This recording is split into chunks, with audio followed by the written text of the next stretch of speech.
Earl here, and today we are going to be covering the news on Overwatch 2 and Diablo 4, but Overwatch 2 is the thing that more of our audience is going to be interested in. So we can see here in this announcement it came out yesterday, we're covering it now so we can talk about it. We're going to be going through this, we're going to be seeing community reactions across Reddits, across Blizzard forums, across the news cycle, etc., as well as talking with our audience here, having a bit of a discussion. So if you want to be a part of that, make sure you hop in. You can join the Discord so that you can see when these happen in the future so that you can be part of the discussion. But let's start with reading the news. Update on our pipeline. As we have worked with new leadership in Blizzard and within the franchises themselves, particularly in certain key creative roles, it has become apparent that some of Blizzard's content planned for next year will benefit from more development time to reach its full potential. Yeah, it was pretty obvious that Overwatch 2 wasn't ready. We could see that. While we are still planning to deliver a Uh, while we are still planning to deliver a substantial amount of content from Blizzard next year, we are now planning for a later launch for Overwatch 2 and Diablo 4 than originally planned. So we should be clear here, substantial amount of new content from Blizzard next year. That does not mean we're going to add heroes. Like, this could be like, oh, let's grip onto this and be hopeful. And, like, maybe that means they'll give us some new heroes, a real new competitive map. Maybe they'll, do something. Or it could just mean more skins. Or it could just mean that new content from Blizzard, okay, they're going to move forward on WoW Vanilla Classic or whatever the next classic is. It could be, hey, let's release another mobile thing. Like, this is not a promise that Overwatch 1 is going to get some updates because Overwatch 2 isn't coming out. People might see into this and hope that that's what it says, and maybe that is what it would mean. That would be awesome, but that is not a commitment here in any way, unfortunately. We are now planning for a later launch for Overwatch 2 and Diablo 4 than originally envisioned. These are two of the most eagerly anticipated titles in the industry, sure, and our teams have made great strides towards completion in recent quarters. If by great strides towards completion, we mean they went from, hey guys, we're 30% done, and now we're 50% done. Let's pat ourselves on the back. Hey, that's pretty good progress. That's pretty good progress. Why weren't you already 80% done though? When before those quarters. Yeah, okay, we'll continue. Oh, because it was announced too early. Okay. But we believe giving the team some extra time to complete production and continue growing their creative resources to support the title after launch will ensure that these releases delight and engage their communities for many years into the future. Okay, so we're not going to pull support for it after 3 years? Is that a commitment? Do we have you on the record? Having you on the record won't do anything. These decisions will push out the financial uplift that we had expected to see next year, but we are confident that this is the right course of action for our people, our players, and the long-term success of our franchises. And there is something to this. We're going to cover a lot more news here, guys, so don't worry. But there is something to this in terms of Blizzard is known for releasing polished games. Like they are. Obviously, they had a big misstep with Diablo 3, for those of you that remember it, and they did a lot of work to bring it back, and they actually did bring it back, and it was a reasonably good game for what it was. But it was a bit of a train wreck on release.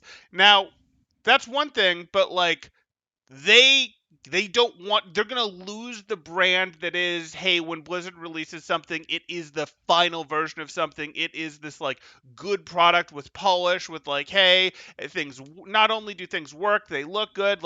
This is a polished, nice version of something that gets released. And I don't see how they possibly could have met that standard given what we've seen in demos that we've seen where professionals have played, where their testers, Q&A people have played.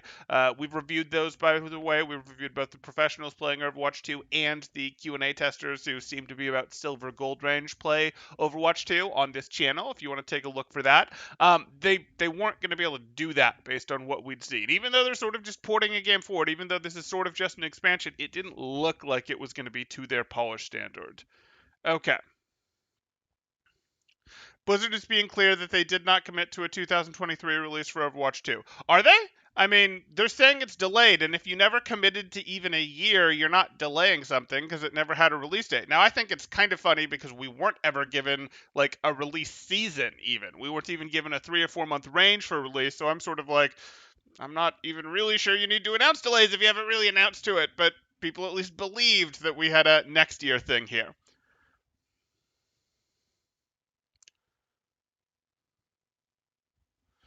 One rumor to clear up, I'm seeing a lot of folks assuming a launch date in 2023 is wrote. Without being pedantic, I want to point out that there is no release date or beta date communication. There's not, except that we have. That's sort of true. That's true that we're not getting a 2023 Ironclad release date from them. I haven't seen that anywhere, but we have got an update from Owl pre-2020 on Owl 2. What's cool is the next season of Overwatch League will give the community a fantastic view into the development team's planning direction for the franchises before exploring the content for themselves. There's still a plan, there's still a plan to run some version of this, as far as I know, if someone else has seen otherwise, but it looks like the plan, as wild as this is to still run Owl on a beta version of Overwatch 2. So they have to have a PvP mode, probably with none of the new heroes, but a PvP mode 5v5 on something that isn't really the Overwatch 1 client, but its own client runnable for Overwatch League, and they plan to do it for an entire season. Uh, blue comment? What's that? Okay. Got it. Oh, that's the blue comment. Well, we're about to get to that. Okay. Okay, we'll get to that. So this happened. So far, it looks like the plan is, hey, we're going to.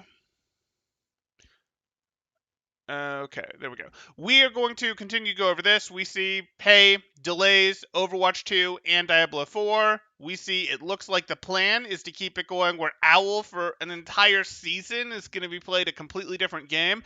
That has huge impacts in terms of it doesn't really work as a good marketing tool that long term. Oh, we have a super chat coming in from Aim Not Brain for 0.79 euros, it looks like. Thank you, Aim Not Brain. I appreciate that. So we're looking at this, and we see blue comment. Oh, you're saying that was a blue comment. Or are you saying it's blue comment because your super chat is blue? I don't know. Blue comment. You guys are saying that what Blah says was the blue comment, I assume. That's fine. We're going to get to it, guys. I'm trying along here. Okay.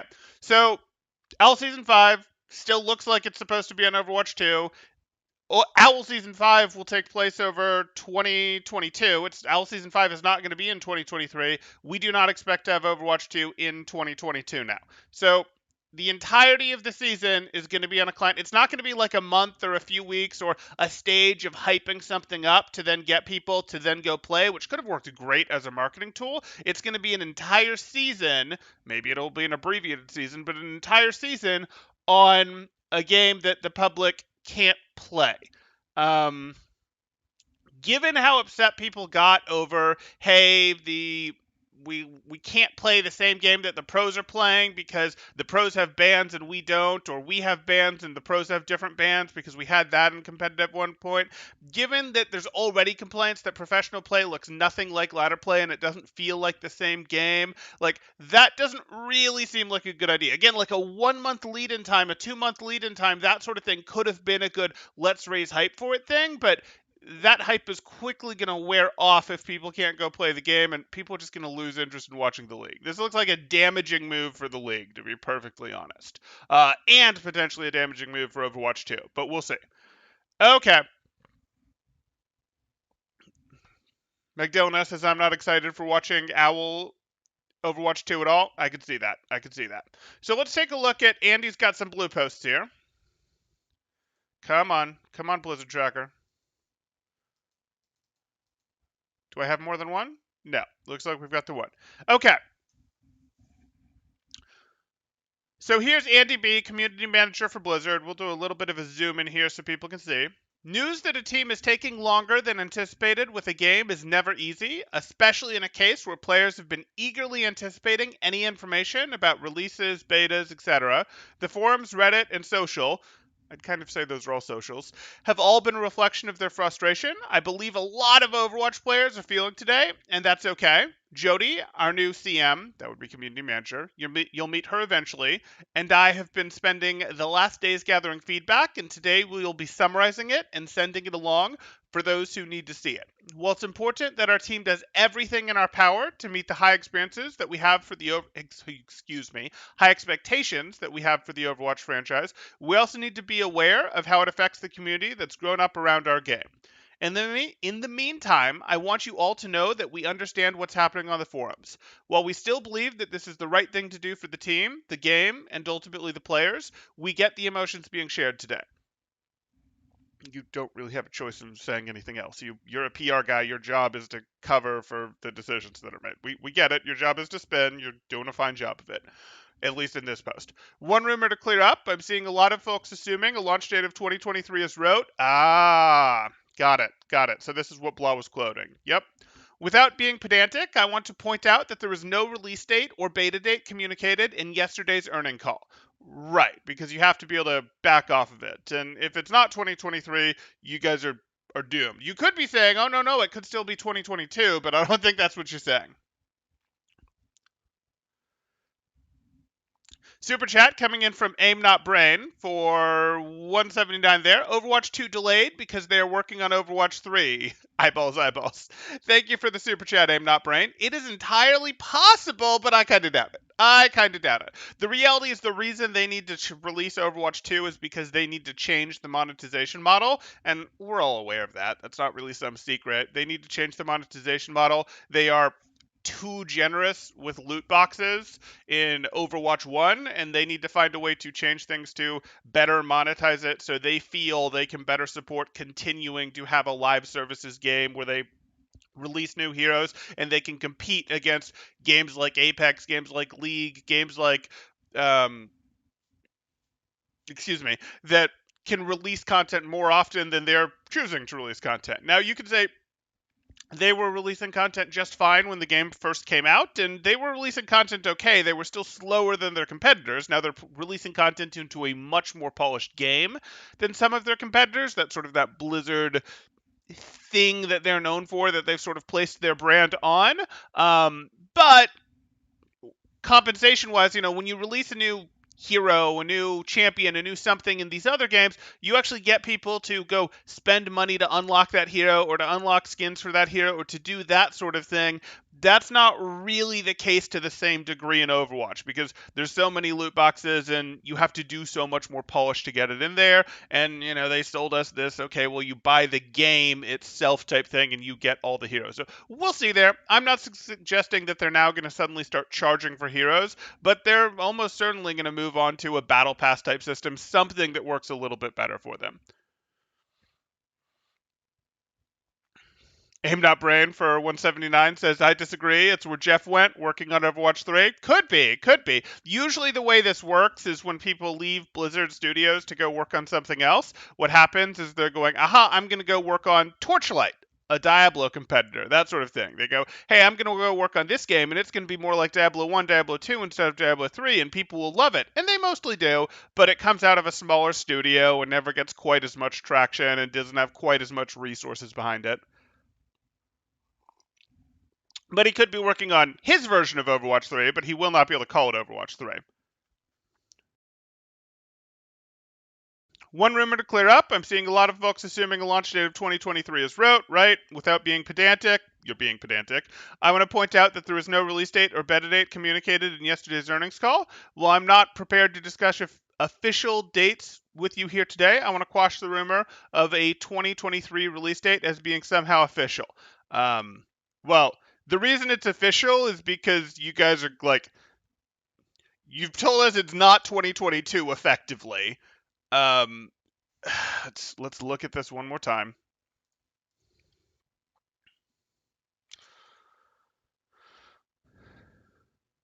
Yeah, so we're now planning a later launch than originally envisioned.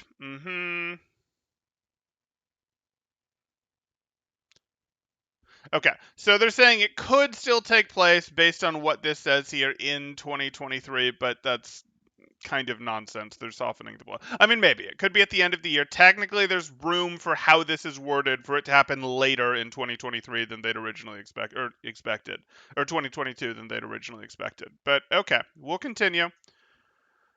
Okay. I understand where you're coming from and sincerely hope you have the opportunity to destroy your feelings of excitement and joy about Overwatch and the team behind it. We'll see. We'll see. Oh, a super chat coming in from Adam in charge. Lol, legit RC will be playing Overwatch 2. Maybe. Maybe he earned it. Okay. Okay. For those that don't know, legit RC is one of the coaches for Atlanta Reign. Okay, so you're not going to give us anything else here, are you? Yeah, so if we go into Andy B here, can we should just have a blue tracker we can do, right? That's Blizz tracker. That's really what we want. Okay. One day ago, 2 hours ago, please no 20 characters. Okay. And we see nothing else here from yesterday. Okay, so that's going to be that one. They sat down to talk with someone for this, so we may read this. We see some other threads. Oh, yeah, that came from this. Community manager, we found that. State of Overwatch article. I saw a couple threads suggesting this, so I wanted to point it out and see what people's thoughts were. People complaining about Twitch numbers are better even for Clash Royale, and Twitch numbers for Overwatch have not been good for a while, guys. It's been hanging out at 15 to 30 for a while now. At its peak time, it does okay, but never amazing. And then Overwatch 2 delay hits tier 2 and 3 harder. It sort of does. The reality is they haven't said this, but they're probably trying to get rid of tier 2, shake it away because they don't like the infrastructure, they don't like what it costs, and they probably went, wait, Collegiate should just adopt this. They're going to move away, my guess would be, from the baseball model and move more towards the football or basketball type model. That would be my guess there. So they're actually okay with that, but it does suck for current players on the grind because you can't really justify being on the grind for Overwatch 2 when the people that are on the beta for a full season of OWL, the players that are in the league are going to be the only players anyone is going to want to pick up from a team perspective almost, because the new players, it'll be a full season of them not getting to train on the same game we expect that the tier 1 pros are playing at. So how can you replace any of the tier 1 pros? How can you displace them without just being amazingly better than them at the previous game? But it's also got issues of what do the tier 1 pros go do but outside of their scrims? Do they play Overwatch 1? Do they play it on a custom scrim code? Do they go do scrims that, just more scrimming, but are they allowed to stream it? Are they not allowed to stream it? What do they do when they're after work time effectively to keep playing the game? And playing the game is part of their work. So there's questions there. Let's take a look at the Forbes article. That's a reasonable source we'll take a look at here. New delay reinforces that Overwatch 2 feels like a massive mistake by Blizzard. Okay. Yeah, this is short enough. Okay.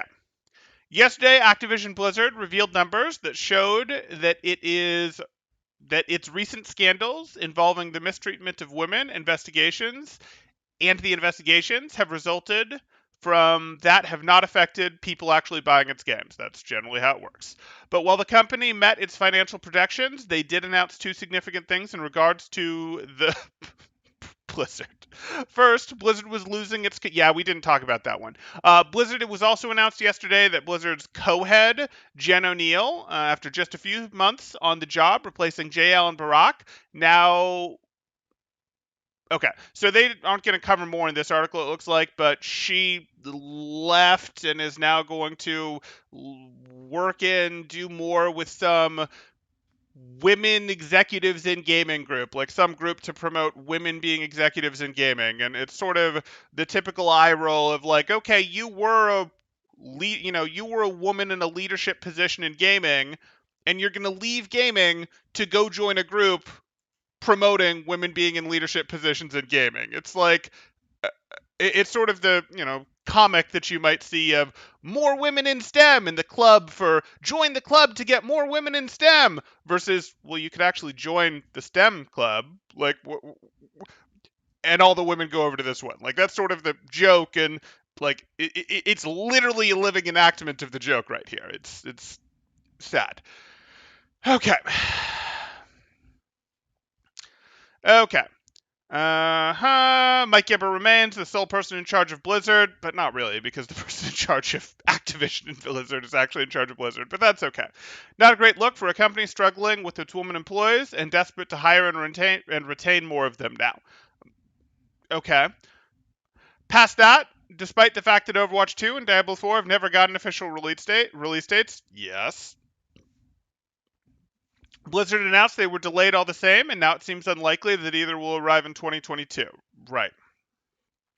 Overwatch 2, it at least seemed like it had the potential to make it out next year, but no longer. I mean, more than just the potential, like, it kind of had to because of this weird thing that they've committed to. And again, they committed to this, we'll play the next season of Overwatch League on a OWL 2 beta version, closed beta version, because the team owners pressured them into it, which, again, I am all for. I am all for the team owners having done that because it looked like Blizzard was just dragging its feet too much on Overwatch 2, and I don't really blame the team owners for that move, to be perfectly honest. So maybe other people do. Maybe other people are going to go, this is the team owners' fault for forcing Blizzard to commit to something, and now they're going to have this, and it's like, well, no, Blizzard should really have been further along on their product by now.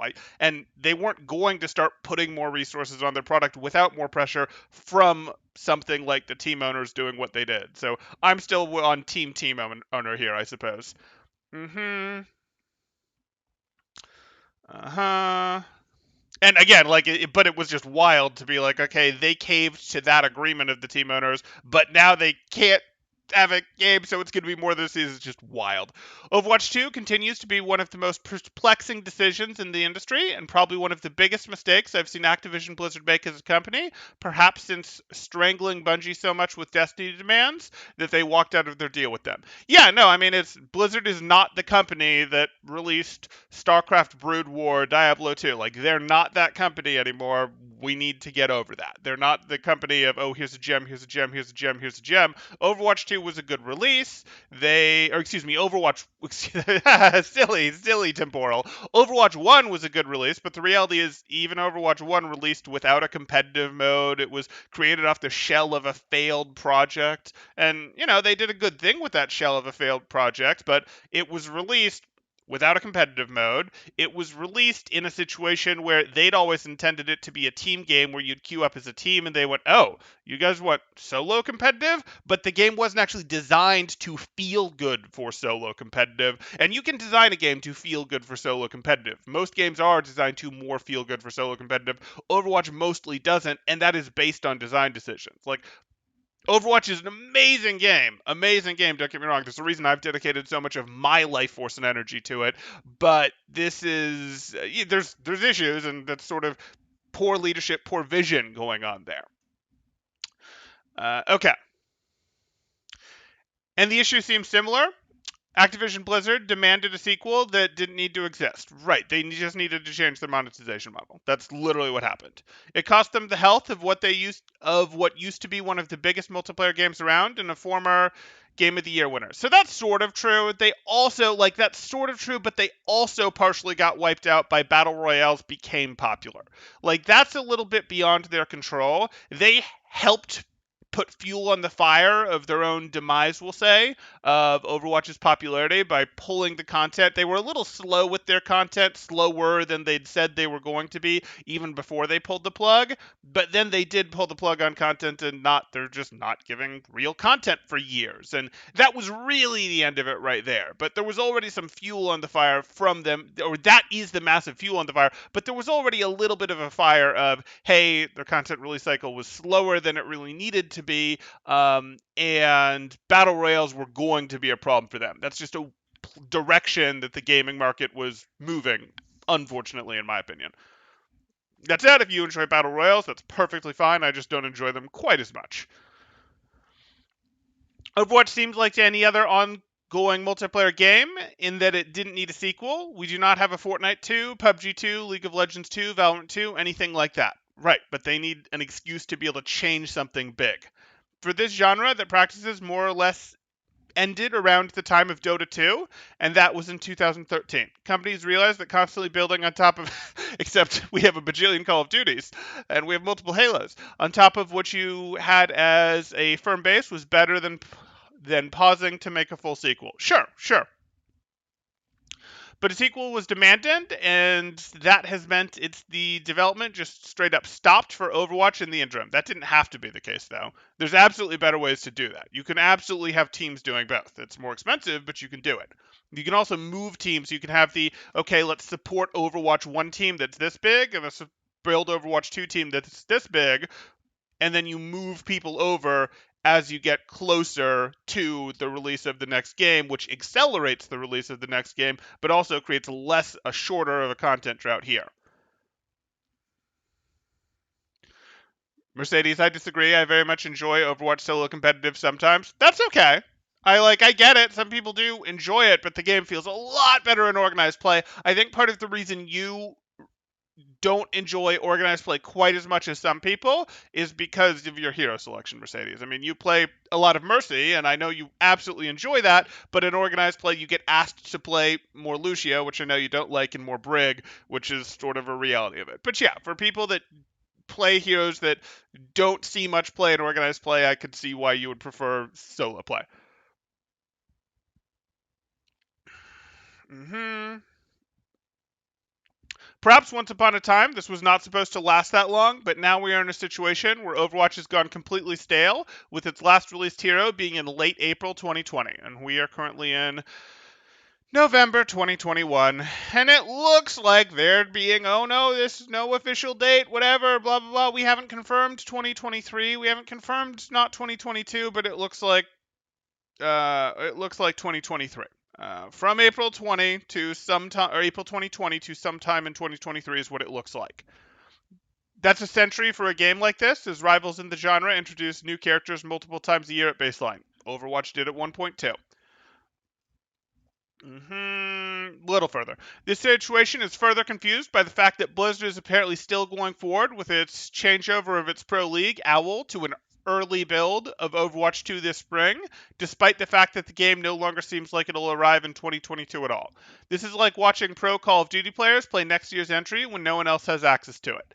It's bizarre to be marketing, I guess, but it comes down as downright bizarre. It's supposed to be marketing, excuse me. Yeah, marketing would have made sense if it was like a month, maybe even 3 months. It doesn't make sense for a full season. It just doesn't. And marketing for like 3 months only would have made sense if literally at the end of the 3 months, everyone was playing that new game. Not if, okay, now the season's over because it was a 3 month season, and now 3 more months later, you'll get to play the game. That doesn't work. Mm-hmm. Let's say Overwatch 2 manages to make it out in spring 2023. That means it'll have gone 3 years without a new hero added to the roster, and it's already operating like a quasi-patch anyways, with the multiplayer content simply upgrading existing Overwatch multiplayer with rules and changes and new character kits, while the sold part of the sequel is some sort of single-player story mission thing that we have seen pretty much nothing ever since it was announced. Another somewhat worrisome sign. Yep. Entire thing is a mess. Diablo 4 is more straightforward. Those games take time to make, and it just lost its director to Blizzard's purge of problematic people. Right. The director was, I mean, the article explained it here. And so that delay makes sense. But players still have Diablo 3, and now have Diablo 2 Resurrected, and will have Diablo Immortal soon. Having Diablo Immortal soon is just salt to the wounds. But Overwatch, it's been stagnating for ages, and a delay here hurts infinitely more. Add on this bizarre idea of letting only pros play Overwatch 2, and the disaster continues to only expand. And that's, again, only the OWL pros. That will not be contenders pros. It will not be tier 3 players. It will not be collegiate players. It's just going to be OWL. It's weird. Okay, so let's catch up on chat. I've made you guys wait a bit here. I want to see what your guys' thoughts are, and we will talk through this here. When do I think they started working on Overwatch 2? It must be sometime before BlizzCon 2019. Did it have to be though? Did it have to be? I mean, I think the theory that they announced a game that they've done basically nothing on isn't really. It has some credence. It won't even be ladder pros. Right. Temporal, do you think they have anything planned for the 10-year anniversary of the Overwatch 2 announcement? Maybe they could release it then. That would be cool. Yeah, yeah, they could do that. They could do that. Diablo 3 has been fairly abandoned for several years now, too. Yeah, yeah, Diablo 3 was a disaster of release. It was the best selling game of all time on its release. That was all through pre sales. It was a disaster where they literally changed the game in the middle of people playing it. I played that very cutting edge, not the absolute cutting edge, but very cutting edge, where there was money to be made selling equipment back because they had the real money auction house. And I was one of the, again, not the very front, but one of still the trailblazers on the way through, where, hey, you go through, you do this. We ran as a group, and I ran a wizard build. Yeah, wizard build. And I remember going, okay, so the way that you build a wizard, of course, is we see in your trees how all of your abilities interact, and we go, oh, okay, you have an ability that allows me to never take more than a third of my health in a single hit that I can keep up. So I'll never take more than a third of my health in a single hit. I can then get gear that has random stats on it that does not make sure none of my gear increases my maximum health, but a random stat that it can roll is health per 5 or health per second. So make sure I stack as much health per second as possible. And as long as I don't just take a bunch of tiny rapid little hits, I can never get eliminated because you know, I will have low level normal levels of health while having while still only taking one third of my health per second, and each second I heal more than my maximum amount of health. And that was a pretty standard build. It wasn't a standard. I mean, it was like, of course, this is how you're going to use these abilities. Like any remotely competent game, not any remotely competent gamer, but like this got patched out in the middle of gameplay. Like in the first week or in maybe the first week and a half, this got patched out, and it was just sort of like, wait, your QA didn't find this? This was a problem for you guys? Of course this is what we were going to do. Like, you guys had randomized gear, and you had the ability for us to do this, and then they patched this out. Like, you guys are exploiting it. You weren't supposed to do that. What? Huh? And then similar things, because, we ran in a group and we had a demon hunter who, of course, went, okay, we have a secondary stat. I have one ability combination that allows me to consume this secondary stat over time for invincibility. Now I'll set up another ability to refresh my second stat to give me a second full bar, and I'll set up and then I'll get my gear because, again, it rolls random stats. I'll get all the gear that increases the total amount I have of this. And then likewise, just like the wizard, we'll go full glass cannon. And, we could run together and just blow stuff up for that first week, 2 weeks before they nerfed both of these things. And they did this to all of the classes, like, what? You found a way to be successful? How dare you? And these were like creative, but not incredibly creative. Like, this is abuse. This needs to be patched out right now. Where it's just like, God, what are you doing? What are you doing? Anyway, they made an announcement that they didn't expect anyone to beat Infern, whatever their toughest mode was, for 6 months. And obviously, people beat it in a week, 2 weeks, that sort of thing. It was a bad release, guys. They completely reworked the game. They completely reworked the game to the system that they have now, where you go into portals and the levels get more difficult and that sort of thing. Before it was just, okay, go run the hardest difficulty as much as you can. You're farming mobs that have random affixes of their stats. Anyway, that's enough about Diablo there. I went on a tangent. Temporal, have you played Wizard with Critical Mass build? Back then it was Crazy Exploit. Now every class is something magically OP and finesse, and Diablo 3 is designed for that now, right? Um, if you're talking about the one I think you are, I haven't played Diablo 3 in years, so I don't know. But if you're talking what I think you were, after, for example, they broke the 1/3 health build, I did move over to a crit heavy build where hitting crits reduced my cooldowns. I did move over to that. And you do a combination of, you'd use like a steel skin, stone skin type thing, plus crits reduce your cooldowns, and then you use as much multi-hits and as much rapid hits as possible to sort of constantly be refreshing your cooldown to get your steel skin back. That's what I moved to after that. Critical build is from 9 years ago. Right. That's fine. I just forget. I mean, yeah. Yes, this. Yeah, I did move on to that. Okay. Mm-hmm. Nah, Diablo 3 still has some player base and content creators around it. I'd say Blizzard supports Diablo 3 more with new look locations and balance changes each season? Could be, could be. Path of Exile still exists in that scene and has sort of become the leader, but Path of Exile stood on the shoulders of, there was a hunger for that sort of game, and Diablo 3 scratched it for a while. Battle Royals are zzz, that's the mythic. If Team Q existed, you could get rid of Roll Q without having to deal with 5 plus DPS as Mercy again. That's true. Most people don't want to use Team Q, though, because Team Q will still give them an SR. And the problem that you run into, and I've seen this in other games, I've played a fair amount of SWOTOR at a very high level, and what you find is even the best players don't really want to play unless they can get literally exactly the best other players on their team. It's sort of the issue with a professional scene before money is involved, pretty quickly turns into a professional or a semi-professional scene in team type games turns into a, well, I want all the best players on my team so we can stomp everyone else so I look good. Oh, okay. But that's not a very competitive scene. Once you start getting money involved and people actually start getting interested in that, you can get a little bit of a, okay, well, if I want the most money, I have to go to this team rather than this team. This team has worse players, but they'll pay me more to be their star player, that sort of thing. And that can help balance out a scene. Anyway, my point there is if you have Team Q and you don't solve that in some way, you do run into an issue of you're going to have some people who just don't want to queue, a lot of people who just don't want to queue unless they're winning, basically. You'd be down for a battle pass if they made multiple high quality skins for it? Could be.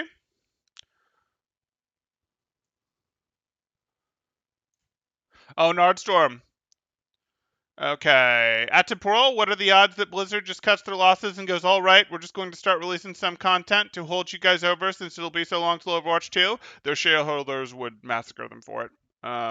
It's probably the right move, but I don't know if it's the right move. I don't think it's a bad move, truth be told. At this point, they're kind of sunk with it. They're stuck between a rock and a hard place because their Overwatch League investment exists. And because that exists, there's more pressure to get something out because, the owners are appropriately holding them hostage in this situation.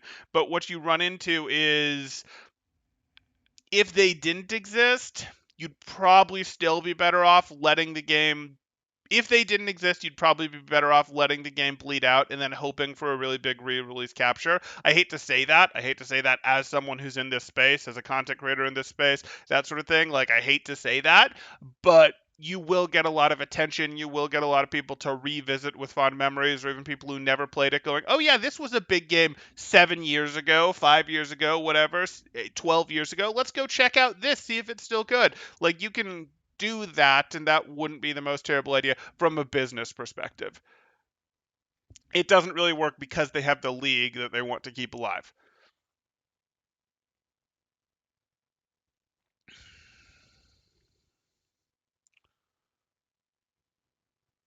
I believe she released some statement insinuating there was still something wrong with the work environment. Okay, okay. I hadn't seen that one, but I definitely believe it. There's been so much news, I haven't kept track of all of it here.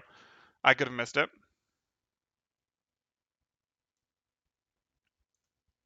So why don't the clients just take the complaint straight to the engineers? Because I have people skills. So why don't you just go into a STEM account yourself as a woman?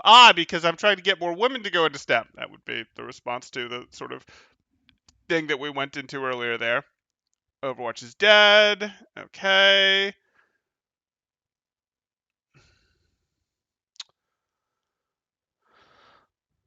I don't mind spending IRL money for premium content if I love the game. Sure, sure. I love how you just ignore my trolling. I mean, I've got some A quality trolls here, aim not brain. I appreciate your trolling. I appreciate it, but I've got some high quality trolls here. I'm used to it. Please carry on though.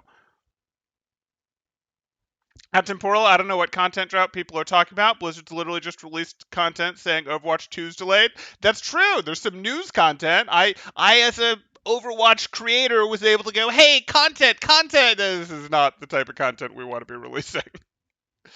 Uh, At least give OWL players some new heroes. I won't get mad at incoming meta changes, or you want to get mad at incoming meta changes. That's the thing. Like, it's a little bit disappointing because we've actually, even though the game's on maintenance mode, Overwatch is on maintenance mode, newsflash, guys, like, we've actually been left with some pretty darn good meta. Like, the game's about as balanced as it has been, about as flexible it has been for the last year plus. Like, it's in a good state. So it's just a shame in some ways that we don't just have more attention on it. But obviously, the things that get you more attention, best thing for that would be a hero release.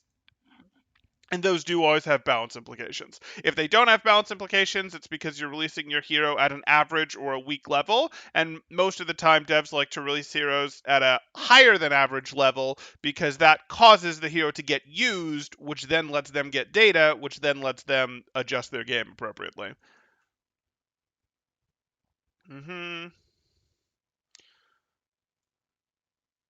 Okay. Hey, Cager, how you doing? YouTube Automod hit you for something? Ouch. Hope that Overwatch 2 is only delayed a few months and not 2023, I beg. It would certainly be nice for us. For those of you that don't know, Cager does Overwatch content as well. There was a tweet by a coach. After thinking about more, it's insane an entire year of L might be played on a game no one else can touch. Will fans care after the novelty wears off? How will pros practice? 5v5 during the day, 6v6 at night, no real content until 2023 potentially? Yeah, that would be a very serious concern. It doesn't work for the pros, it doesn't work for the aspiring pros.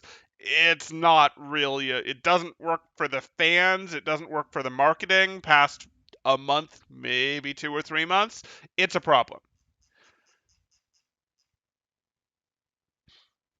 Our content is talking about how we have no content. Pretty much, pretty much. They'll get a workshop code. Yeah, that might be their solution. Okay, we're gonna practice Overwatch 2 on Overwatch 1 with our workshop code. Yay! That's not great. 222 finally gets into a good state. Blizzard, let's dramatically change the game again. Yeah, yeah. Why content creators never talk about how Overwatch is in a really good balance place?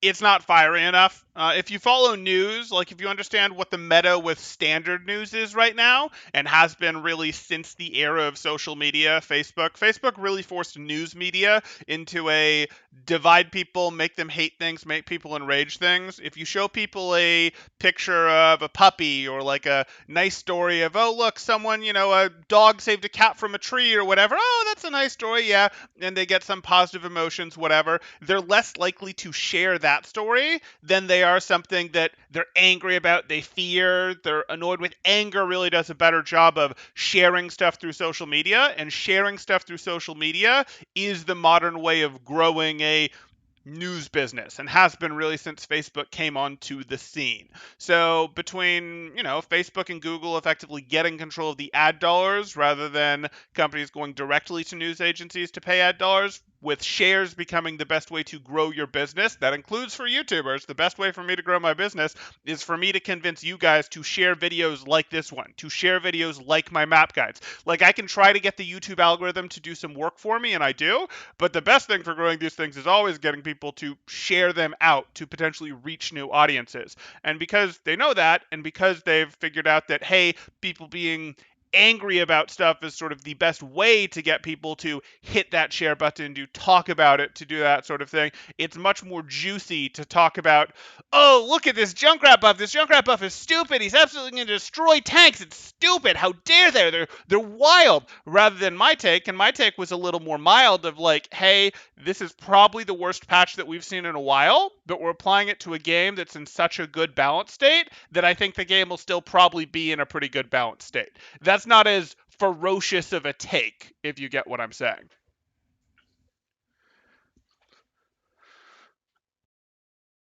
Talking about workshop codes, people already recreate new Bastion in the workshop in Overwatch 1. Yep. Okay, let's see here. Do we want to go into any of the other communities here? Yeah, we can take a look at some of the responses to things. Here's this initial post. How'd Twitter respond to it?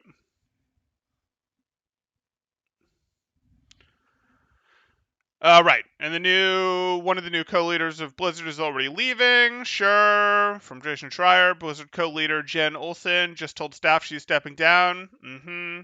Let's go through to this tweet because it tells us a little more.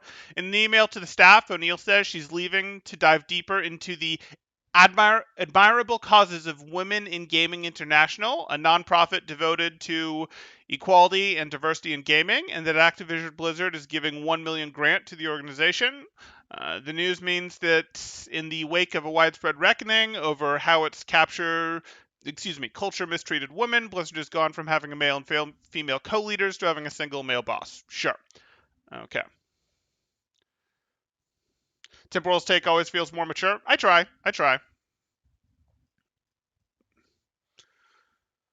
We did not find out about this until the shareholder meeting. Frustrating, but there's legal reasons for this, right? You're moving stuff around, insider trading issues, Blizzard in shambles, Blizzard dying.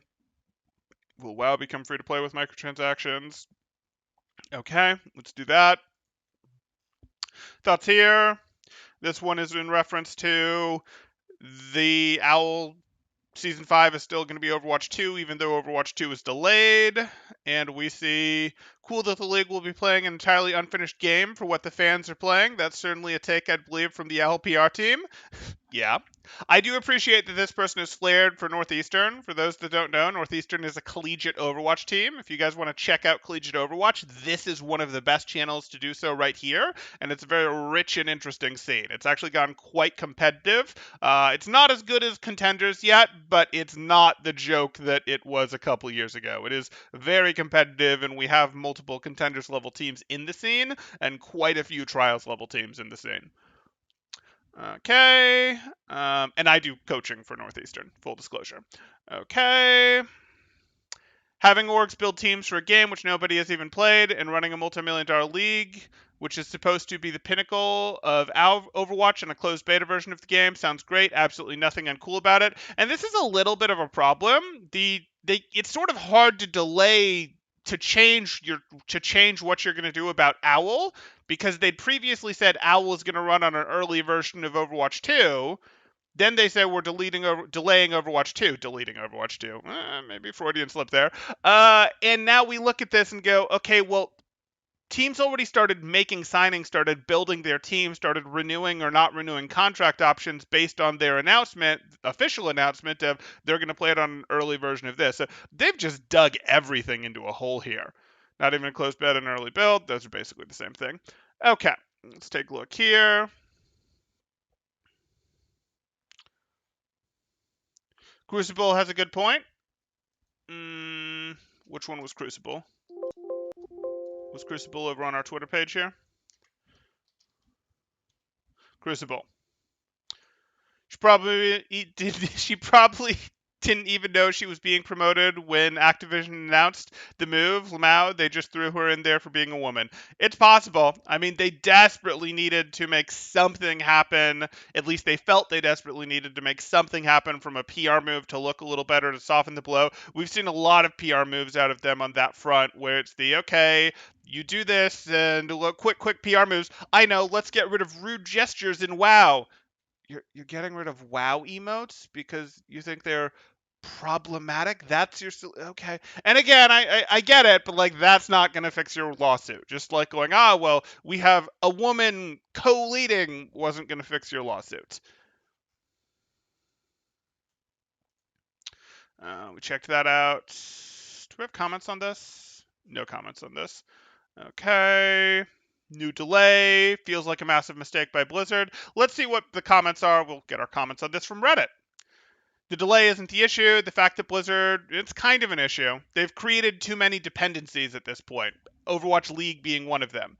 The fact that Blizzard critically understaffed their billion-dollar franchise Ziz so they could hit reasonable timelines is hopefully the reason JAB was let go. Probably not. Seems like a systematic issue with Blizzard teams, which leaves me wondering how much of this is Team 4 and how much of this is the executive suite. I mean, it's both.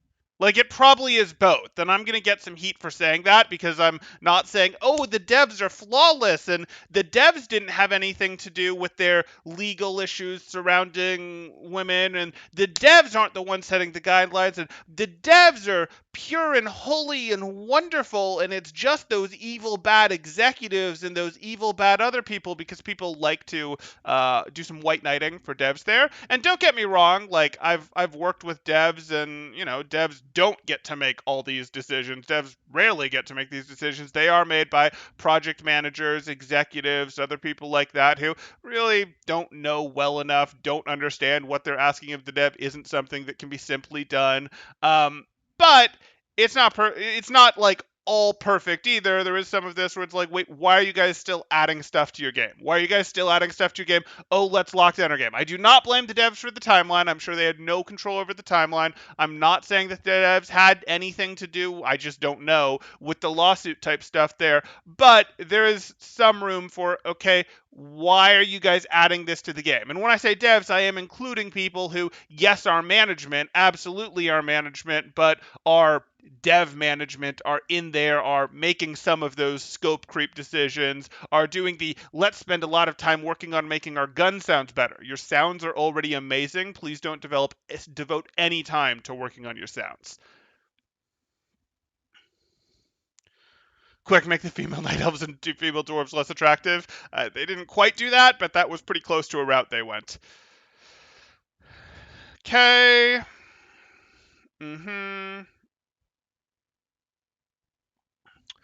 They actually vastly expanded the size of the Overwatch team as they started Overwatch 2 development. However, there's a saying in software development that what takes 10 programmers to do in a month takes 20 programmers to do in 2 months. Yeah, yeah. Perhaps there's communication issues with their bigger team size. Right, and this is sort of the thing of you need ownership. You need people to own projects. They can go get help with other stuff, but you need people to own stuff so that they can actually own it, see it through, work it through. And we try to solve that in the modern era with like, okay, let's get project managers or let's get product staff and let's use them to connect the pieces, and you go develop this in this silo and you go develop this in this silo and we'll connect them and it'll work. And then, oh shoot, you guys didn't quite talk to each other well enough. You did actually talk to each other, but you had a project manager talking to another project manager, and neither of them actually understood it well enough to know whether these two things would hook up.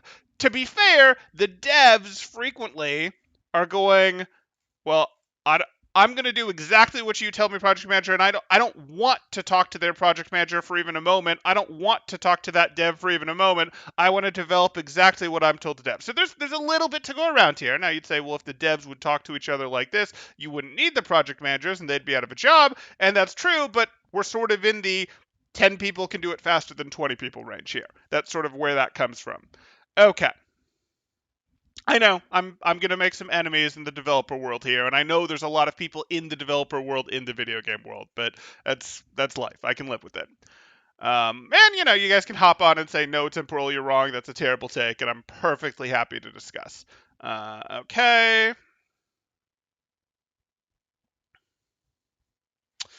And honestly, there are features promised for Overwatch 2, like hero missions, that would allow for a lot of parallel development. So I don't see how the bigger team size would be too much of a hindrance. Maybe, maybe.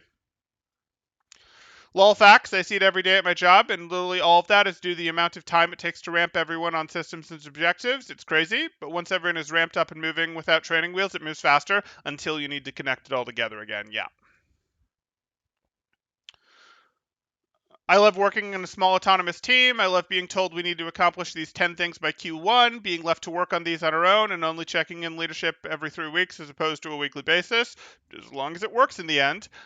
We get so much more accomplished in our team of 6 just by being told this is what we need and leaving us alone to figure out how we get it done, than constantly collaborate and maintain communication. Communication slows stuff can absolutely slow stuff down. And it's really weird. You'll see different business cultures. In some business cultures, you'll do, hey, we're going to just work all day, and you can have like maybe 2 meetings in a day. And in other cultures, it's like, wait, your whole day is filled with meetings. You had 6 1-hour meetings. You had 10 half-hour meetings in your day. When are you supposed to get any work done? It's really funny how that differs from business culture to business culture. And most of these meetings are about planning future meetings too. It's not quite true, but kind of. Project managers are more from the waterfall method of project management. Most teams nowadays use sprints, which have a scrum master. Sure, sure. Um, I mean, it's certainly still around, and even if you want to do like, oh, we have that, like even if you go, oh, okay, well they have their sprints and they have the scrum master, and okay, that's cool, but you still end up in a lot of these situations where your team is doing one thing and you're having to coordinate with another team is doing another, and they do have to hook together, especially in a big thing like this. And oh, they didn't really talk to each other. But I hear where you're coming from. Need need better project management for sure. Uh-huh. Typical game development takes 2 to 3 years. It's been 2 years since we had a playable demo. In my experience, it takes about 18 months to get anything close to a playable demo together. Yeah, ha, ha. Well, there's your problem. There's your problem right there. You're thinking that playable demos that we like. Anyway, I'll deal. I'll deal. I mean, this is sort of the typical marketing trick of like, I don't care if it's nothing like what we're actually going to do. Get me the marketing material, even if making the marketing material slows us down and is completely different. Make a build that lets us do marketing material, even if this actively takes away from the real project, and the real project can't possibly use the same base that the marketing material used. That's the trick there, but we'll see. We'll see.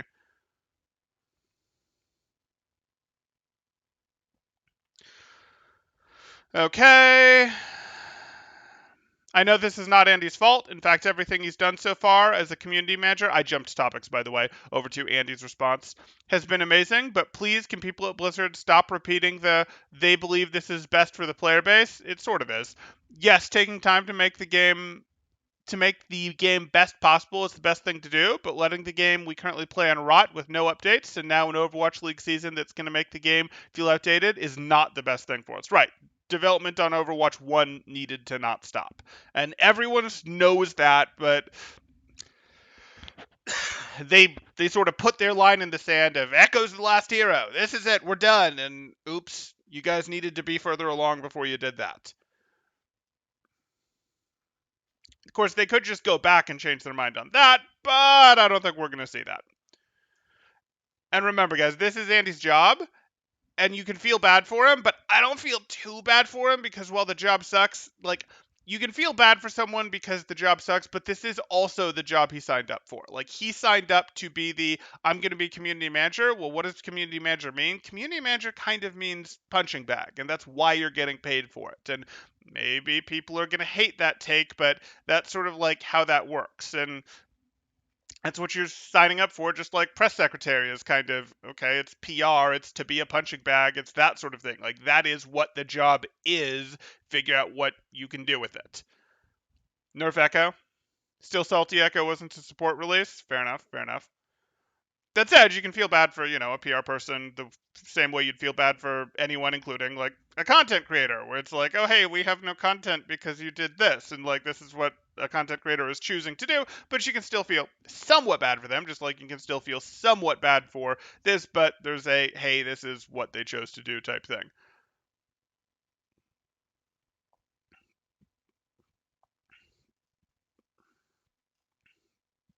Always odd to me that reporters always assume it was Activision's call for a sequel and not Blizzard, but let's assume it was for a second.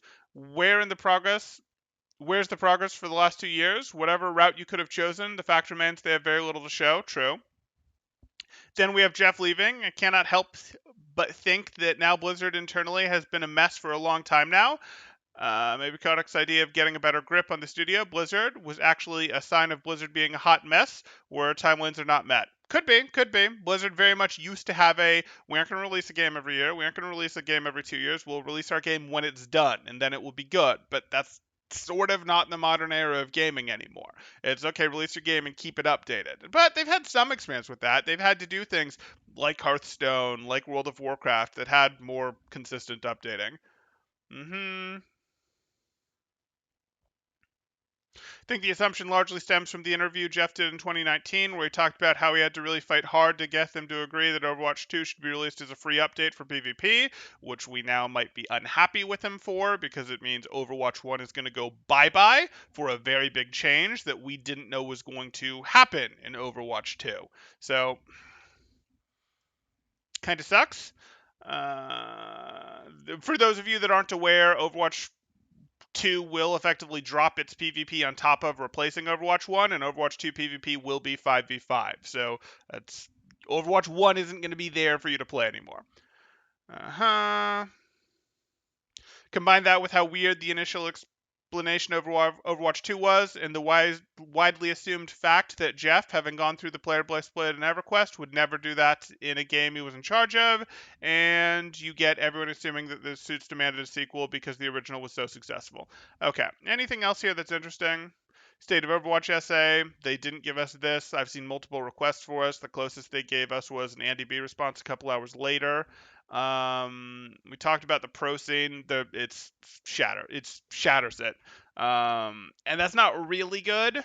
I don't think that it really like hurts Blizzard all that much, but it absolutely does suck for these guys. And there's just not a great reason for them to continue, to be perfectly honest. It makes it like in their best interest is to go find other games to try to get good at, to try to become professional. And it does not make sense to continue in Overwatch. It does not make sense to practice Overwatch to make me better when Overwatch 2 comes out. Like, that's really a tough defense to make.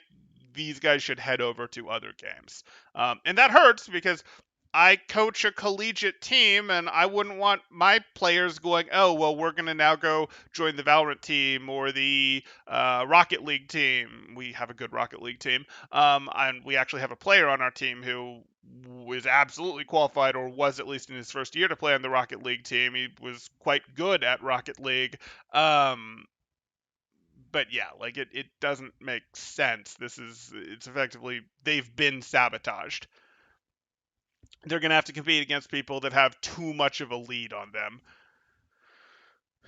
And the delay announced here, like, this should be a moment for tier 2, tier 3 players to re-examine and consider, well, what am I doing? What am I doing? Am I willing to go another year? Am I willing to go another 6 months? Am I willing to go another who knows how long for this now that it's been announced that it's delayed? And again, like, because I try to be straightforward with you guys. I try to be honest with you guys and tell you the truth and act and tell you what I think is in your self-interest. I will be straight and tell people I think pros who are in the tier 2 or tier 3 scene who don't literally have owl sightings in hand right now should be looking, okay, what game, pull up your Twitch and go, okay, what scene potentially has a scene, or look at your news media and see what game potentially has an upcoming beta that I could sign up for. Like, if we look at Twitch and we browse viewers high to low, you can go here and go, okay, well, what makes more sense than Overwatch right now? And the answer is,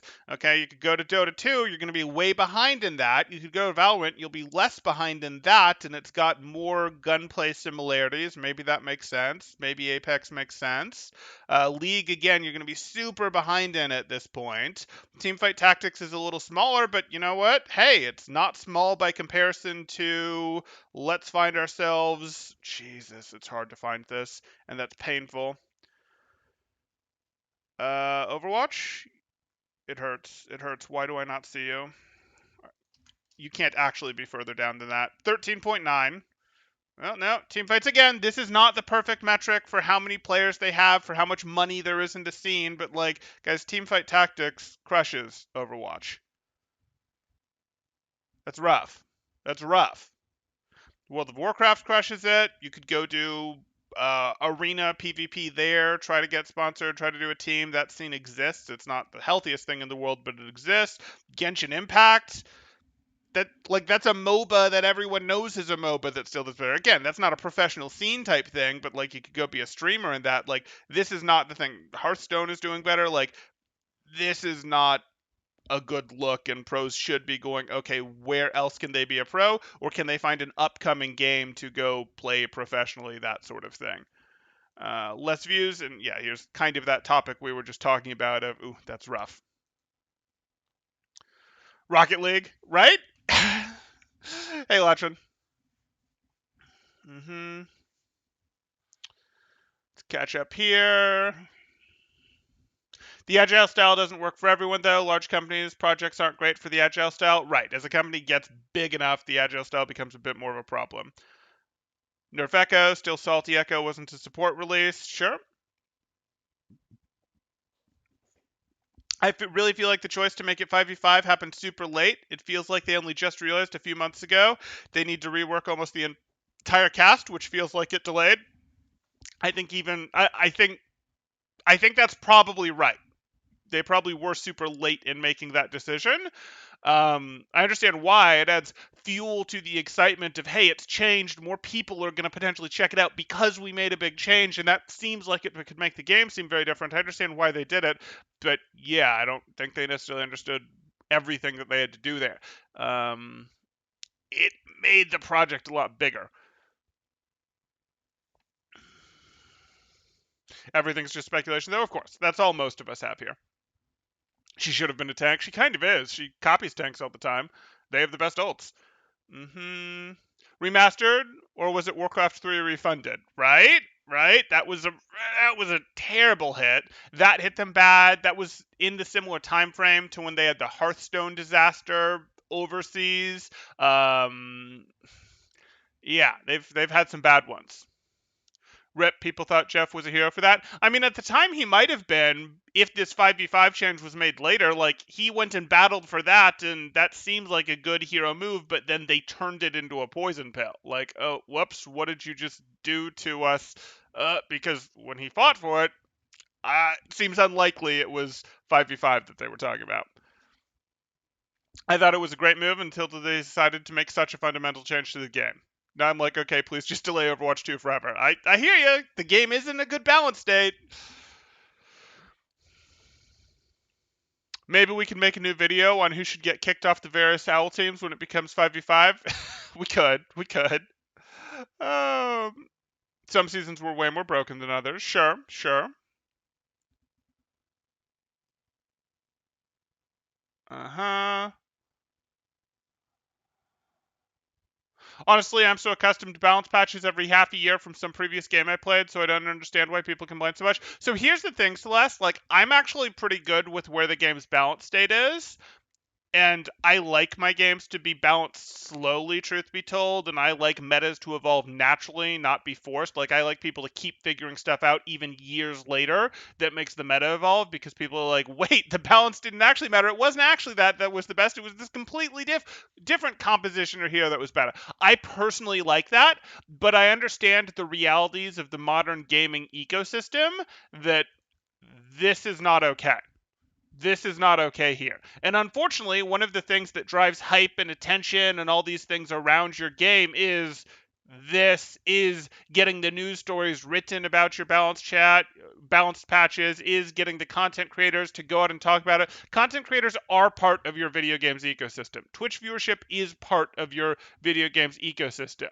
Like, it in some ways I don't necessarily like that, because it does cause you to go, hey, wait, we were able to just not balance games like like Counter-Strike, and that was perfectly fine, whatever, for forever at some points. And it's like, okay, that's sort of true, but that's again not the modern era that you're competing in. And it's going to be very hard to people that are getting earned press in the form of patches, balance updates, things like that are attention, that they get attention on news sites, on blogs, on YouTube, on Twitter, on all of these things, because they're making changes, and that gets more people to check out their game. Now, if you make your game just truly awesome and amazing, that could still work. And you could go, hey, we're going to do it. We're not going to do balance patches. We're going to keep them very slow. We're not going to add new heroes. We're happy with the roster that we have. You could potentially do that, but you'd have to get everything else right.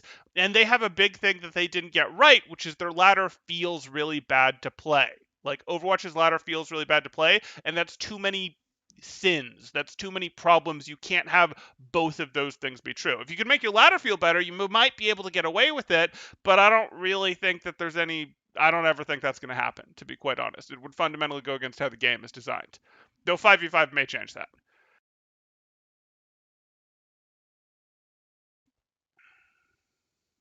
Okay. The slow balance doesn't work anymore. There's way more competition. Right. Right.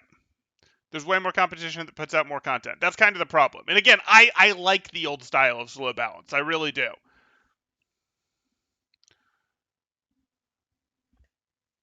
AoE 4 has more viewers than Overwatch. Yeah.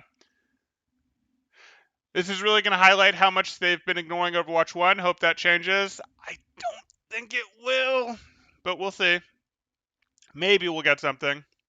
Competitive Pokemon is balanced once a generation.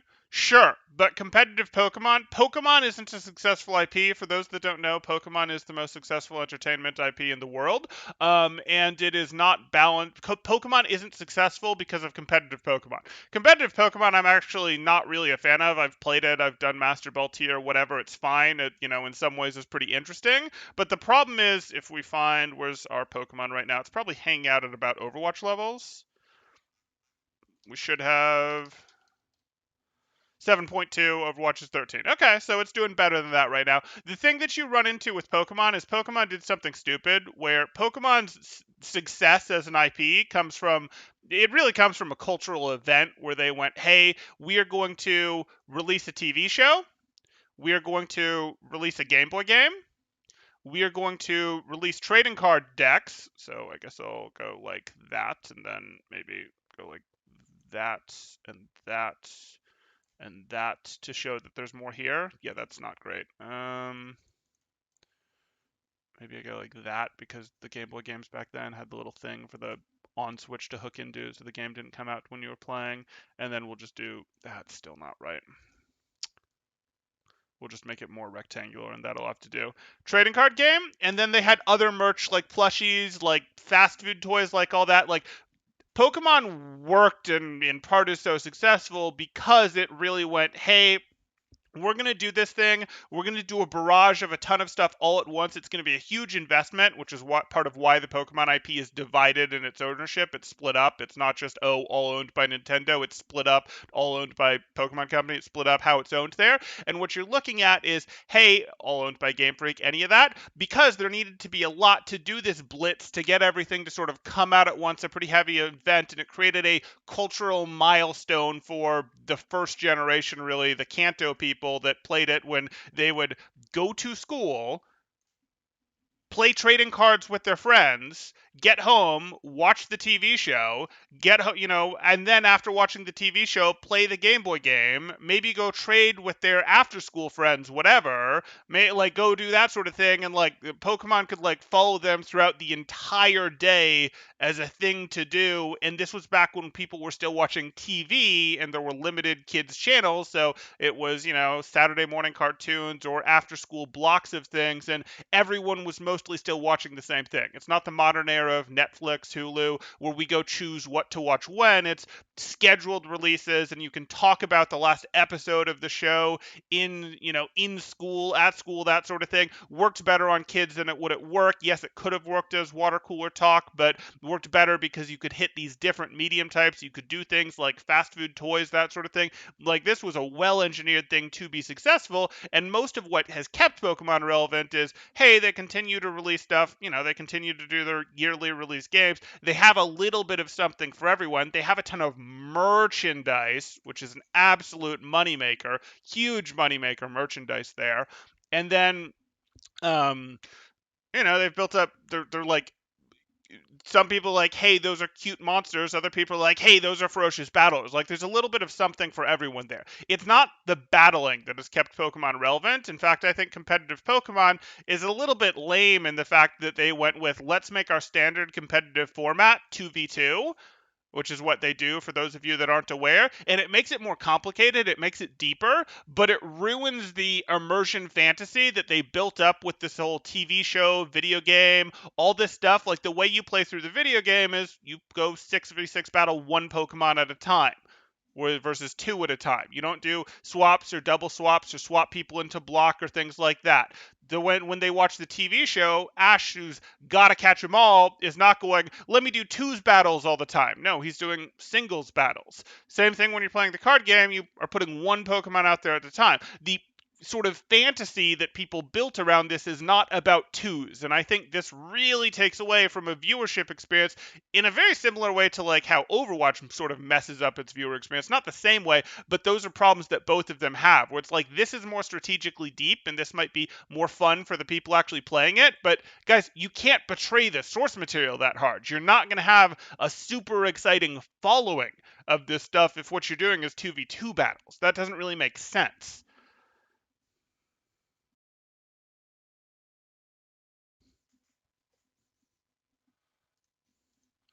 Okay. Um, I was like thinking,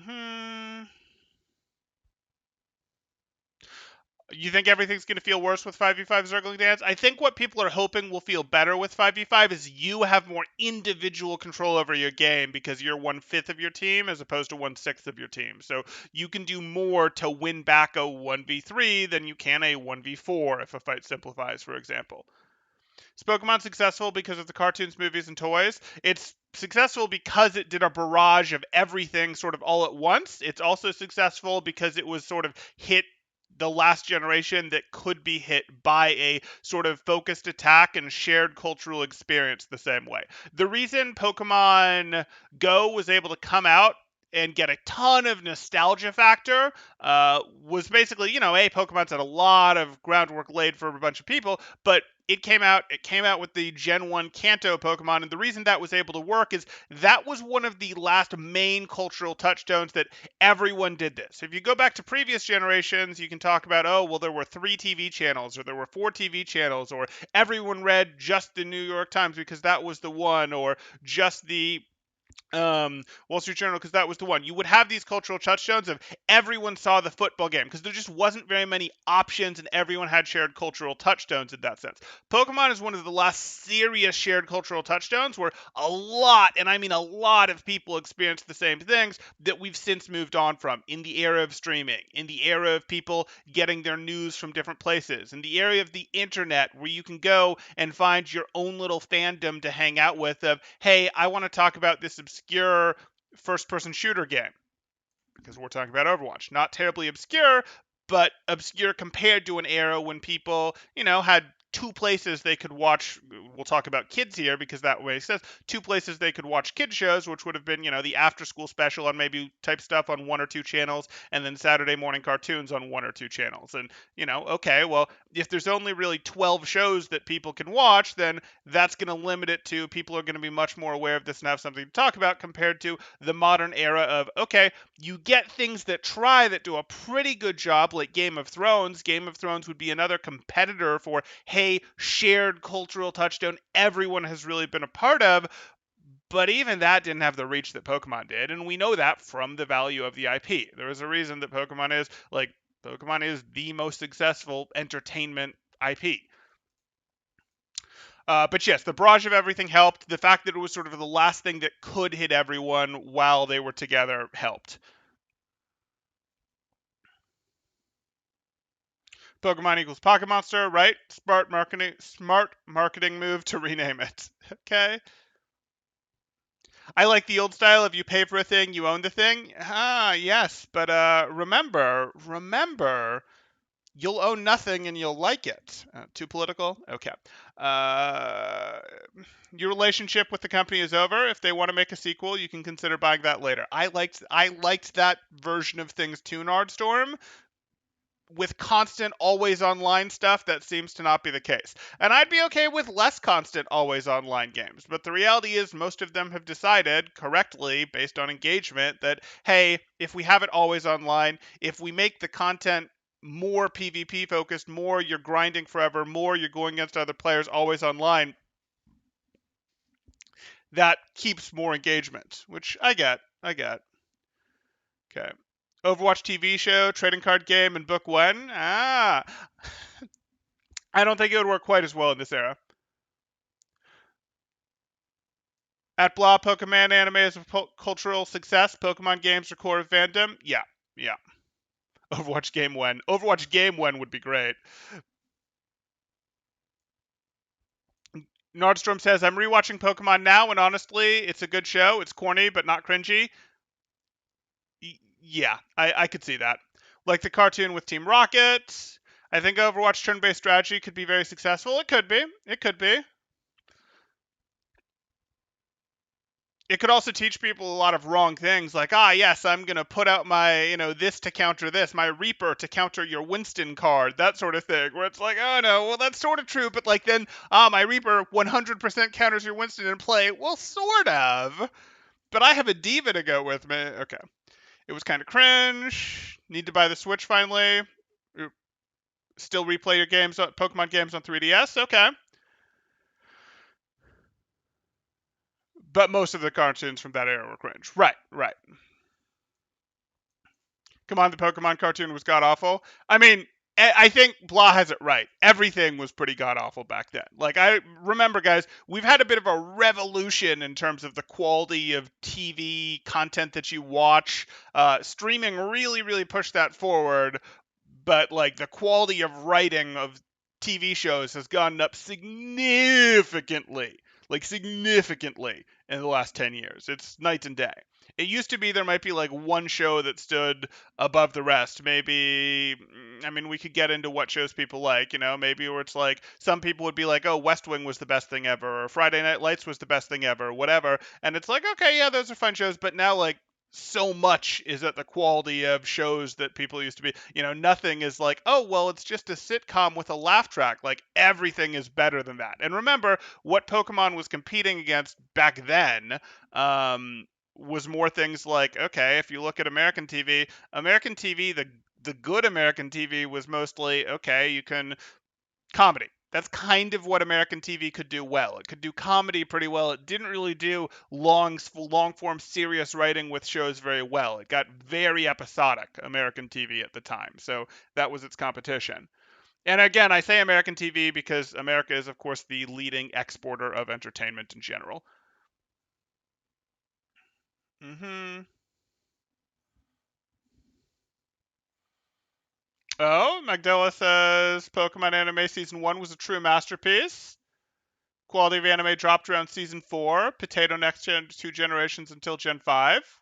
You need to watch some good movies if you think that was a true masterpiece. Okay. I mean, nostalgia goggles help. I'm not sold on that argument, though. This is in response to the 5v5 more impact. We have quite a bit of that already in 6v6. I kind of feel like people are going to have the same sort of complaints. Yeah, they are. They are.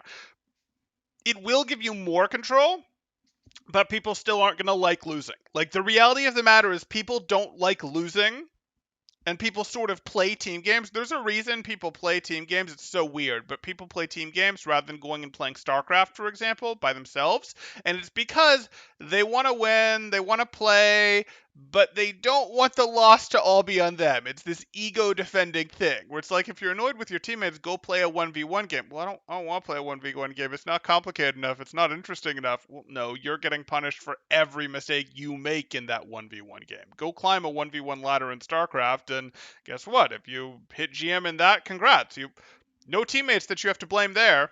You're good. You're good. You can go play team modes of it as well, but there's a reason that um uh, our there's a reason that our modern style of game of let's drop in with our squad, let's go in like this where there's multiple of us is much more popular than games where you're just one person in a competitive environment. One person in an RPG is different because the game is tuned so that you get to feel good power fantasy and some stuff, but there's a reason that hey, let's drop in for a survival type game where you've got 4 friends, 3 friends, 5 friends, your squad, whatever, and that's because that's sort of I get to displace blame, and that is popular for human beings.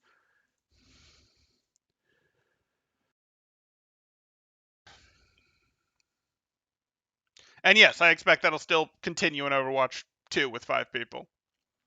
Uh-huh.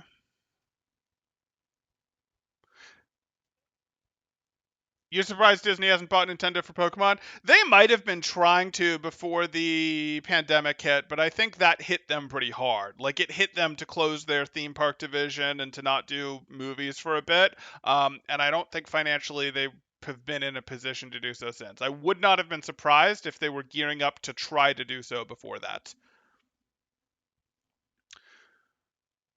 Very reactive and blames things they can't control rather than taking control of what they can and improving their gameplay. Right.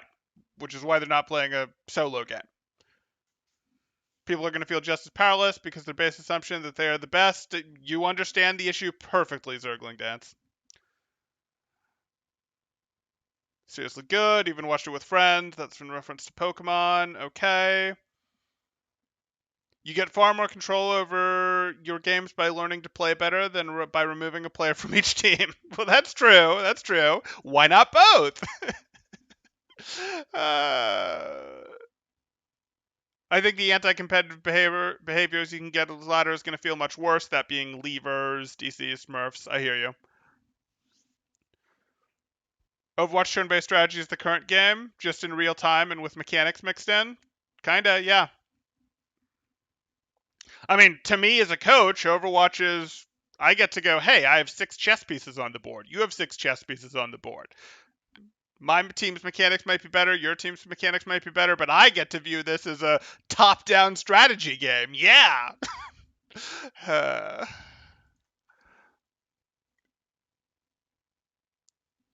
Dexter's Laboratory was amazing. Agreed.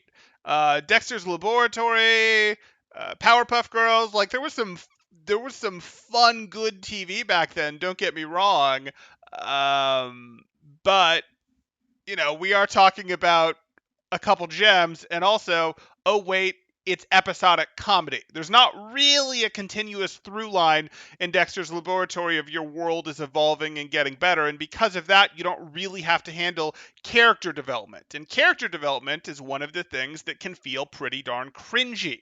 If you're just making it comedy, it's like, haha, defensive comedy. There's a reason it can sometimes be called defensive or a deflection to use comedy when something comes up to get rid of something uncomfortable. And if you're just not having to write any character arcs, any advancement of people like that, okay, well, that's different. And then when someone does try, it's going to be cringy. And, Ash Ketchum is trying to evolve as a character and become a better trainer because it's not episodic the same way. That said, yeah, I'm not going to claim that Pokemon was brilliantly written. The reality is Pokemon was a show that existed. It's a show that did what it was supposed to, but the show is run probably at a loss, or at least expected to be run at a loss, though in the end it might not have been. For many seasons it might not have been. Is expected to be run at a little bit of a loss to sell card games and video games and plushies. And you've seen that with other shows. Like, don't get me wrong, guys. Like, that's very common. And not just with anime and things like that. Like, we absolutely see that in American TV as well. Justice League, I think, or Young Justice was it, got canceled because they weren't selling enough toys off of it. Which is like, okay, well, and I think the reason for that was, well, there's too many girls watching the show, not enough boys watching the show, and the girls won't buy the action figures that we made that are what is actually supposed to fund the making of the show. Now, a better move would have been pivoting into, can we sell posters? Can we sell t-shirts? What will girls buy? Can we sell, something else? Like, if that's what you're trying to do, and I just bring it up because this is an American made TV show, and the answer is, well, we'll just cancel our show. Okay, fine, whatever.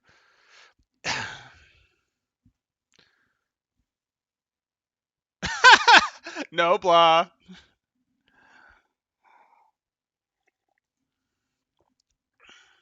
Doomfist roll a dice to decide if your abilities work properly. Sounds about right. No, no, blah. uh... Samurai Jack was great. Yes. Lost and Breaking Bad were 2 significant exceptions. Absolutely. And those would have been, I named a couple things that some people considered good, but Lost and Breaking Bad, absolutely the same type of deal, probably even more so, where people would have been like, oh, this is amazing, this is good TV, that sort of thing. But those were the exceptions. Temporal thoughts on MLP? I don't know what you're abbreviating there. Our conversation has moved around too much. You say people don't like losing, but being able to lose is what makes wins fun, and what makes a game actually addictive. Plenty of people lose in Apex, but they still play it. Yeah. Like, are you saying people like losing? I agree. I agree that you need the flavor. You need the, hey, you have to lose for the wins to feel good. I agree with that if that's what you're saying. But people really don't like losing. And in Overwatch, I think most people would tell you the losses feel much worse most of the time than the wins feel good. That's a little bit of a problem. In 1v1, you blame your opponents for being better. Right, which is healthy.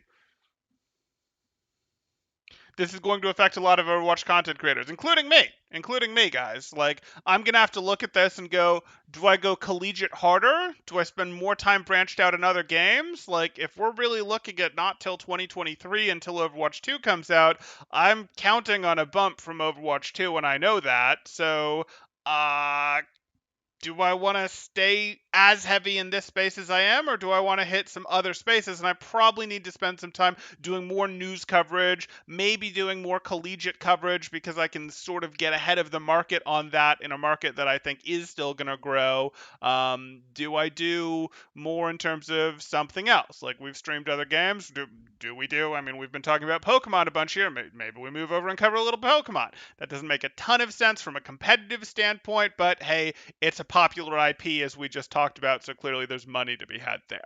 Or, maybe we look over and go, hey, let's do some CSGO, let's do some Apex, let's do some League of Legends. You guys let me know what's interesting to you. Obviously, ultimately, what I'm going to do is my decision, and I'm not saying I'm dropping Overwatch. I'm definitely not dropping Overwatch, but I probably can't focus as heavy on Overwatch. Because right now Overwatch is probably like 95% of what I do, and I probably need to scale that down a little bit if we're really waiting this long to Overwatch 2.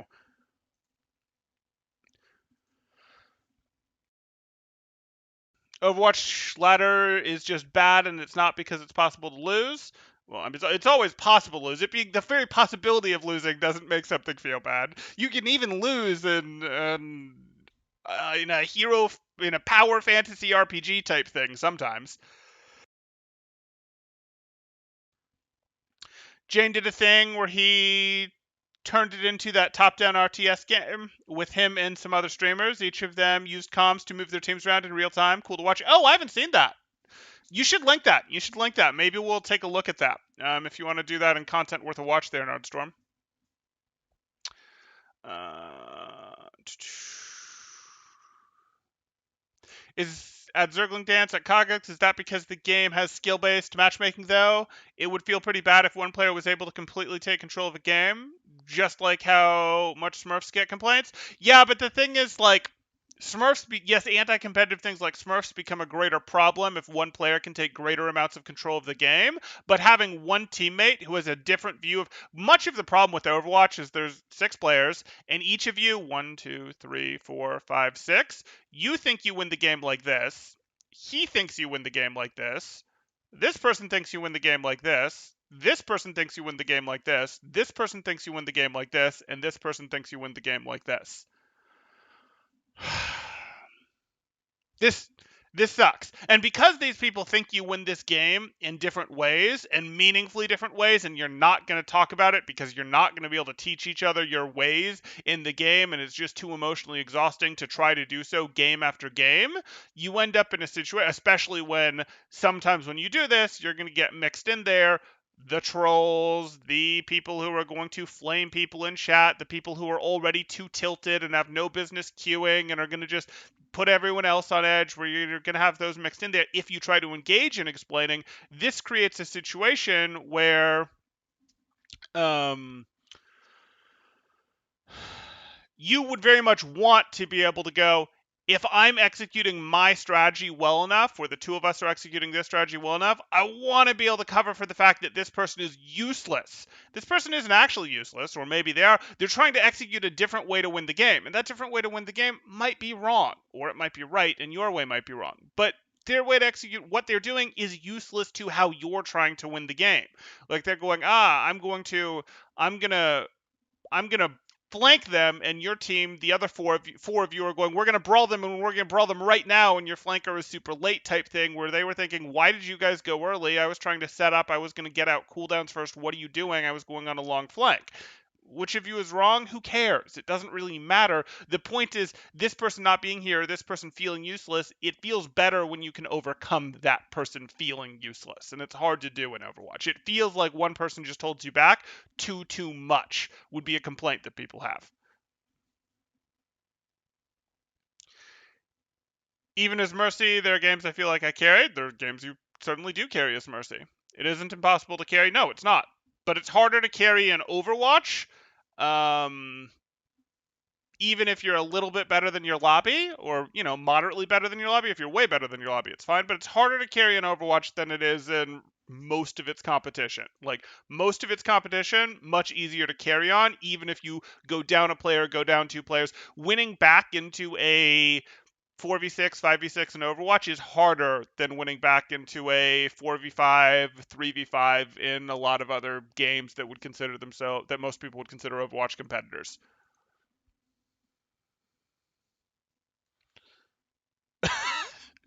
I don't though, blah. Uh,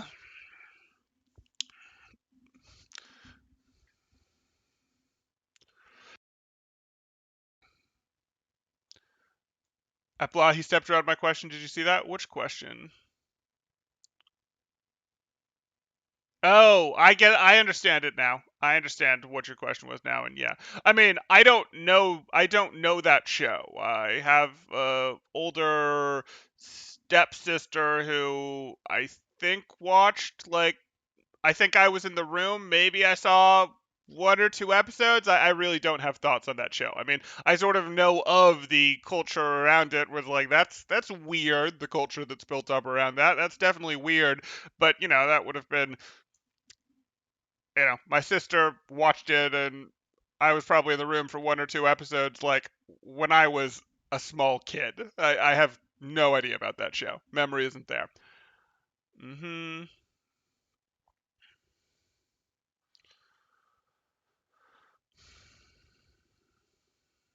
I've had days where I win 10 games in a row in quick play. After a while, it gets to be like, well, okay, this is like not even fair.